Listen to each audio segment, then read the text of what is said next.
वक्त मुझको खोखली दीवार मत समझ, वक्त मुझको खोखली दीवार मत समझ, सदियों से ज़लज़लों के मुकाबिल रहा हूँ मैं। और नई सदी को नया इनकलाब देना है, नई सदी को नया इनकलाब देना है, हर एक इख्तिलाफ को मिट्टी में दाब देना है। आज न हमें अपनी संस्कृति की परवाह है और ना ही अपनी विरासत की फ़िक्र है, जबकि एक जीवित राष्ट्र अपनी संस्कृति, अपनी परंपराएं और विरासत के मूल सभ्यता और समाज को जीवित रखने का प्रयास करता है। प्रत्येक राष्ट्र की अपनी संस्कृति और अपनी परंपराएं होती है। किसी भी समाज, क्षेत्र, राष्ट्र या देश की संस्कृति और उसकी परंपरा न केवल उसके इतिहास की अभिव्यक्ति होती है, बल्कि उसके समाज का आईना भी होती है। बेशक कोई भी देश, कोई भी राष्ट्र, कोई भी समाज अपनी संस्कृति और अपने इतिहास को संरक्षित किए बिना आगे नहीं बढ़ सकता और अपने इतिहास से जुड़ा नहीं रह सकता। मैं आपको बता दूं कि जो स्थान फूलों में सुगंध का है, जो स्थान फलों में मिठास का है और जो स्थान खाने में स्वाद का है, वही स्थान और वही मकाम हमारी मानव जीवन में उस अपनी संस्कृति और अपने संस्कार का है। एक जानवर भी अपनी ज़िंदगी एक इंसान की तरह बड़ी आसानी से बिता लेता है। एक जानवर भी खाना खा लेता है, एक जानवर भी पानी पी लेता है, एक जानवर भी एक माँ की तरह बच्चे को पाल लेता है, पोस लेता है और प्यार कर लेता है। मगर हम में और एक जानवर में, एक इंसान में और एक जानवर में जो विभिन्नताएं लाती है, जो डिफ्रेंशिएट लाते हैं, वो सब उसको संस्कृति और हमारा संस्कार कहते हैं। और मैं आपको बता दूं कि हिंदुस्तान दुनिया के सबसे खुशनसीब और भाग्यशाली देशों में से एक है, जहां दुनिया की सबसे पुरानी संस्कृति मौजूद है।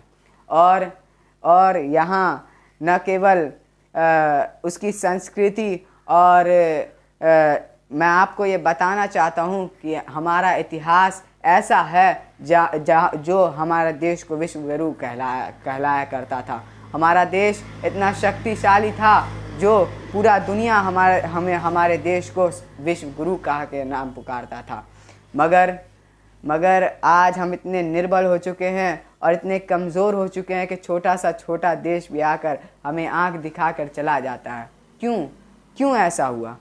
ऐसा इस कारण हुआ क्योंकि आज हम खुद से ही दूर हैं, और जहाँ अलग अलग जाति, अलग अलग समाज, अलग अलग धर्म, अलग अलग मज़हब के लोग एक साथ मिलजुल कर रहते थे, वहीं आज हम आपस में ही लड़ कर रह रहे हैं। मैं आपको बता दूं कि इसके लिए मैंने 2 पंक्तियाँ लिखी हैं कि बांट दिया इस धरती को फिर चांद सितारों का क्या होगा, बांट दिया इस धरती को फिर चांद सितारों का क्या होगा, नदियों का कुछ नाम रखे फिर बहती धारों का क्या होगा। शिव की गंगा भी पानी है और आबे जमजम भी पानी है, शिव की गंगा भी पानी है और आबे जमजम भी पानी है। मुल्ला भी पिए, पंडित भी पिए, फिर पानी का मजहब क्या होगा। खुद की बेटी नारी है तो दूजे की बेटी क्या होगी। नारी तो खुद दुर्गा है ना, फिर दुर्गा की जाति क्या होगी। ज़रा इन फ़िरका परस्तों से पूछो क्या अलग सूरज बनाओगे। एक हवा में सांस से सक्रिया हवा भी नहीं चलाओगे।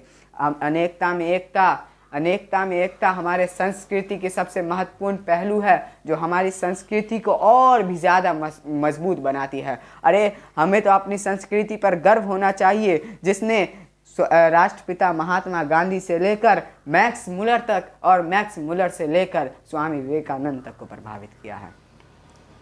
और सबसे ज़्यादा महत्वपूर्ण चीज़ ये है कि आज हम अपनी संस्कृति को और अपनी परंपराओं को और अपनी विरासत को भूलते चले जा रहे हैं। मैं आपको ये बता दूं कि कश्मीर से लेकर कन्याकुमारी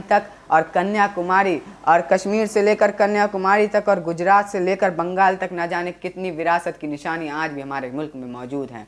एक तरफ प्रकृति पवित्र भूमि को बर्फ से ढके पहाड़ों से सजाती है, तो दूसरी तरफ हरे भरे पेड़ पौधे लहराते हुए नजर आते हैं। एक तरफ समतल मैदान नजर आता है तो दूसरी तरफ नीला गहरा समंदर नजर आता है। मैं आपको ये बताना चाहता हूँ कि हम आज अपनी संस्कृति और अपनी परंपराओं को भूलते चले जा रहे हैं।